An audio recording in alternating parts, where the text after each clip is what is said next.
Hello, everybody. Thank you for coming in and listening to this interview. Today I will be interviewing Miss Welch, Cheryl Welch. Welcome to the show. Thank you very much. I'm really glad to be here. Thank you. Today we will be discussing mind control, which is my topic for my research question. I will be asking Miss Welch 10 questions in the 20 minutes that we have. So the first question is, who is Cheryl Welch? Okay, I'm someone who had an average middle-class life. I attended college, I graduated from law school, and for almost 20 years I've been targeted with U.S. government mind control. So in a nutshell, that really is who I am today. I live in Davis, California, and I have 3 cats and 3 chickens, and Davis is a real nice college town. The University of Davis is right here, and I graduated from there. And it's a small college town, and so that's who I am. Great. Second question. In your own words, what is mind control? Well, it's interesting that you say in your own words because mind control is like a popular term, and so it means a lot of different things to different people. Mm-hmm. But generally what I'm talking about is the tracking or surveillance and targeting of an individual with classified advanced U.S. brain weapons called neurological weapons or neuroweapons. Mm-hmm. And they're targeting U.S. citizens for testing, for human experimentation, because you have to make sure they reliably work in battle or wherever you use them. So the weapons are designed to neutralize the enemy. So that's my definition of mind control. It doesn't mean that your actions are controlled. You can't control your actions. You're still in control of your actions, but mind control would be tracking remotely without implants or using electromagnetic technologies and targeting a person to neutralize the enemy. Wow. So using physical and psychological means to neutralize the enemy. And so like neutralizing could be killing an enemy or a lot less things, a lot less severe things. So I don't know if Great answer. Yeah. So generally that's what it means to me. Thank you. The third question, what makes mind control dangerous to an individual?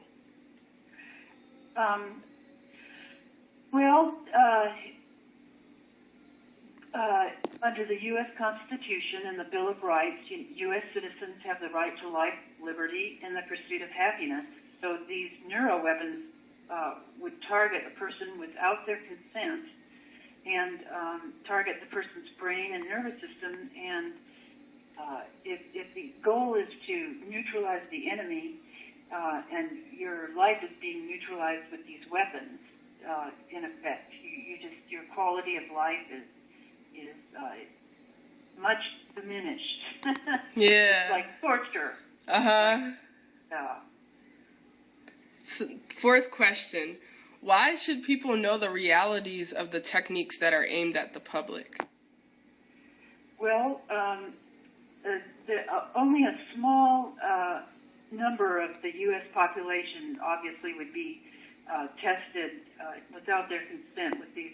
That's what I've found. I forgot to say I started a human rights group because I was targeted with these weapons, I allege. I say that it happened. Mm-hmm. And so then I networked on the Internet. This was back in the 1990s when the Internet first started and people got really active. And so then by email, then you could really talk. There were many, many victims that came forward and started networking and forming, other human rights groups. So anyway, then I started to do a lot of research and figure out what was going on when my targeting happened. So then I found out about the atomic bomb testing for the radiation victims. I don't know would you know about the atomic bomb testing on human beings and how they tested the radiation and we don't really talk about that in school, obviously. They don't really talk about that, but I haven't heard much about that other than, like, how they did things back in World War II. Okay. Well, up until up until the 70s, the U.S. government was doing secret experiments to. So you've got this atomic bomb, and you want to make it safe for the soldiers, and you have to know, like, if they're exposed to radiation, what happens to them. So what they did was experiment on humans and test to find out the limits of how much exposure to the atomic bomb and different things like that. They did lots of different experiments on humans. So in the 90s, that was all exposed. They declassified some of the documents, and they changed experimentation law so that it would never happen again. And so that's what I found out when I was that there were also. I should mention that are you familiar with, like, the LSD and the mind control experiments? Yeah, the LSD, because it gives you, like, a mind-altering effect of illusion, almost.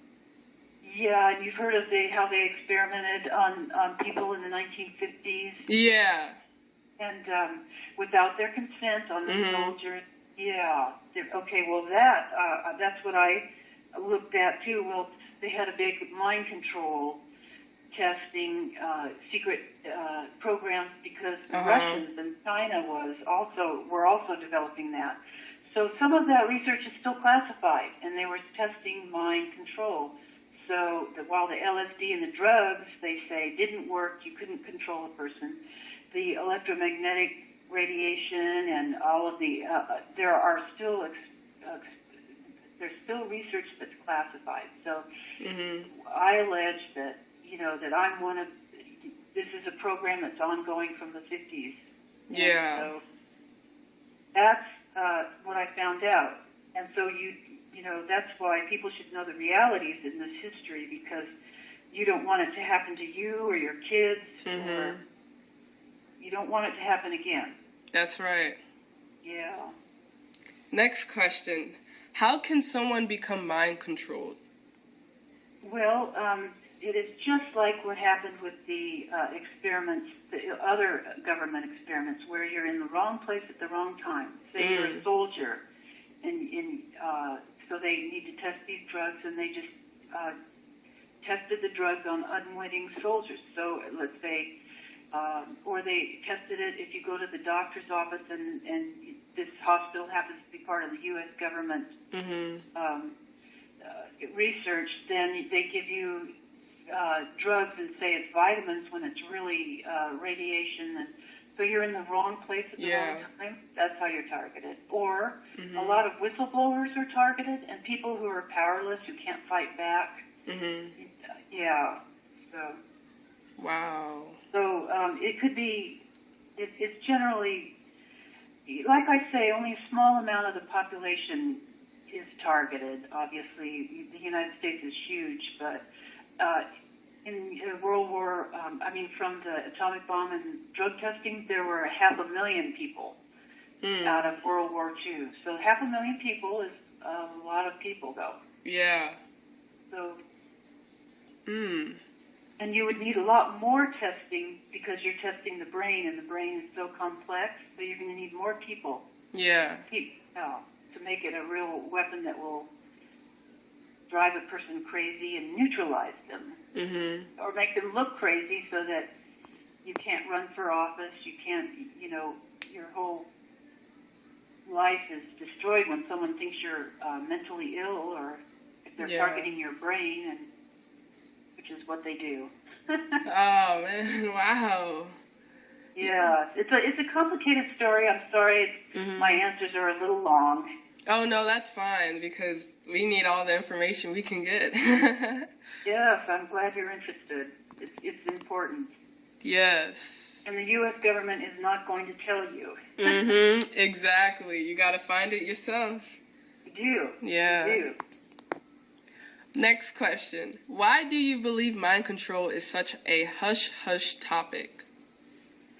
Well, that one is because I didn't tell you everything that mind control can do.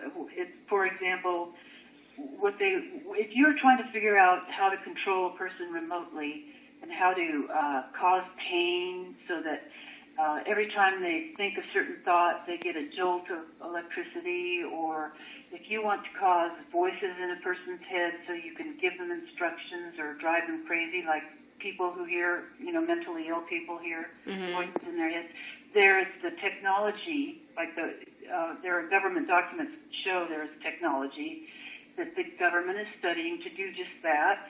And so that's very illegal, and you never want to, the brain, a person's personality and mind is like the valuable. Ultimate, you never, people, get to think whatever you want. That's your private world, but so if you have these weapons, and they're very, very illegal to use on someone, and also they're used surreptitiously or secretly, so like, if the world knew that the government had mind control weapons, then if you used it remotely, then people would know and they would accuse the government. So if you keep it secret, you don't have to explain all this to people. And and if you can read the enemy's mind, you can tell what they're thinking. What an advantage. You know what they're going to do in a war. You can plan for what the leaders are going to do. So they've always wanted mind control weapons that can read a person's thought and implant thoughts and control your emotions. And so it's a real important weapon that you'd want to keep secret. Definitely. That is a great answer. I love that. The next question, what mind control technologies have you experienced yourself? Well, this is, I can tell you that like with the Iraq War, that really exposed the CIA's have you heard of the no-touch torture? Where they would play loud music in Abu Ghraib and the prisoners, and they would put, do all of these techniques like that are psychological, like the Iraqis are afraid of dogs, and so they would have the police dogs bark and snarl at them. And are you familiar with the Abu Ghraib and that kind of torture? No, I haven't heard about that. In about I think it was about 2005 or so, or a little earlier, and they in Iraq, the U.S. government was using these techniques on prisoners, and it made the front page news, and they were torturing the U.S. government was torturing Iraqi prisoners. Well, this all comes out from the 1950s research, where you want to torture someone, but you don't want to leave a bruise, and so you want to do psychological torture so that you can't prove it. Oh. So, like if you cause somebody physical pain, remotely, and that would be torture without leaving a mark. Yeah. So anyway, that was exposed, and so so you asked, how are people targeted remotely? Well, it's hard to be brief. I'll try to be.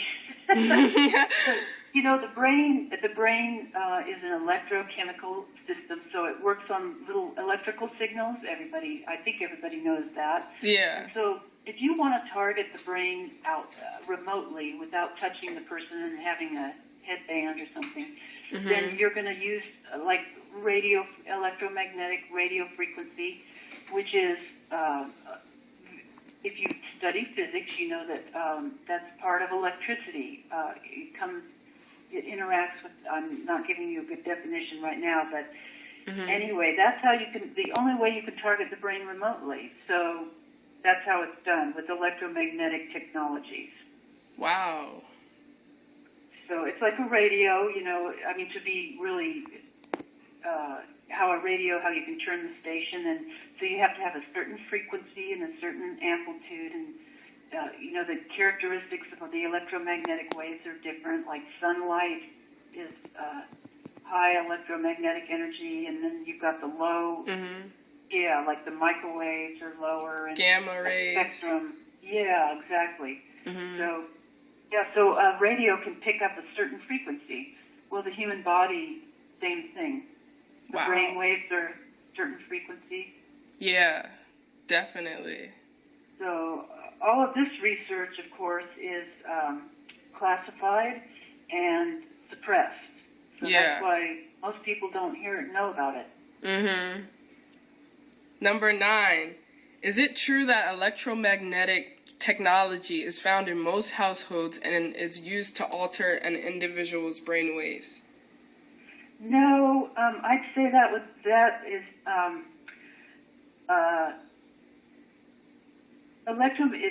the basic electromagnetic technology is in your household, but I don't think it's used to alter an individual's brain waves.